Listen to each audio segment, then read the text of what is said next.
पितृपक्ष के दौरान कैसा हो खान पान।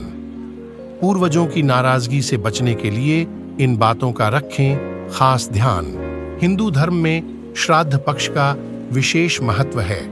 यह समय हमारे पूर्वज जो पितृ बन गए हैं उन्हें समर्पित है। इस दौरान पितरों को प्रसन्न और उनकी आत्मा को तृप्त करने के लिए तर्पण और श्राद्ध किया जाता है। सनातन धर्म में जिस प्रकार सावन नवरात्रि का समय महत्वपूर्ण है, वैसे ही पितरों को समर्पित पितृपक्ष का विशेष महत्व है।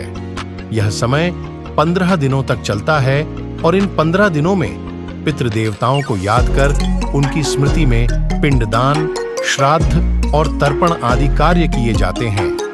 यह काफी महत्वपूर्ण समय है जिस दौरान हम अपने पितरों को प्रसन्न कर उनकी कृपा और आशीर्वाद पा सकते हैं।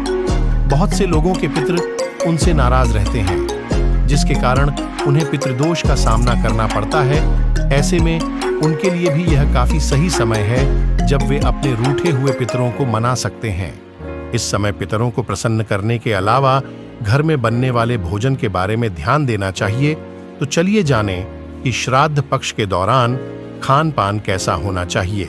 श्राद्ध पक्ष के दौरान मांस मदिरा का सेवन नहीं करना चाहिए।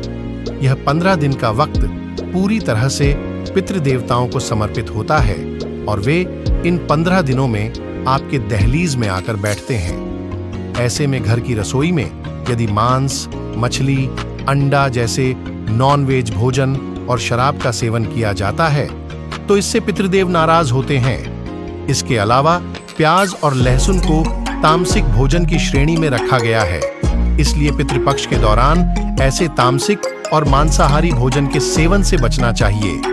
इन 15 दिनों में केवल सात्विक भोजन बनाकर खाएं और पितरों के नाम से ब्राह्मणों को घर बुलाकर भोजन कराएं। श्राद्ध पक्ष में यदि किसी दिन आपने अपने घर में श्राद्ध कार्यक्रम रखा है तो कुछ ब्राह्मणों को घर बुलाकर भोजन अवश्य कराएं। पुराणों में कहा गया है कि ब्राह्मण के रूप में हमारे पूर्वज आते हैं और हमारे द्वारा कराए गए भोजन को वे ब्राह्मण के रूप में प्राप्त करते हैं। ऐसे में पहले भगवान विष्णु को शुद्ध शाकाहारी भोजन का भोग लगाएं, फिर ब्राह्मणों को अच्छे से भोजन कराएं और दक्षिणा अर्पित करें। ध्यान रखें कि भगवान को भोग लगाने और ब्राह्मण को भोजन कराने से पहले स्वयं भोजन न करें। भोजन करवाने के बाद पितरों को याद कर उनसे भूल चूक की माफी मांगे और उनसे कहें कि वो अपनी कृपा बनाए रखें। अगर हमारी वीडियो से जुड़े आपके कुछ सवाल हैं तो वो आप हमें कमेंट बॉक्स में बताएं। हम आप तक सही जानकारी पहुंचाने का प्रयास करते रहेंगे। अगर आपको ये वीडियो अच्छी लगी है तो इसे शेयर जरूर करें। ऐसी ही अन्य स्टोरी पढ़ने के लिए जुड़े रहें हमारे चैनल के साथ। धन्यवाद।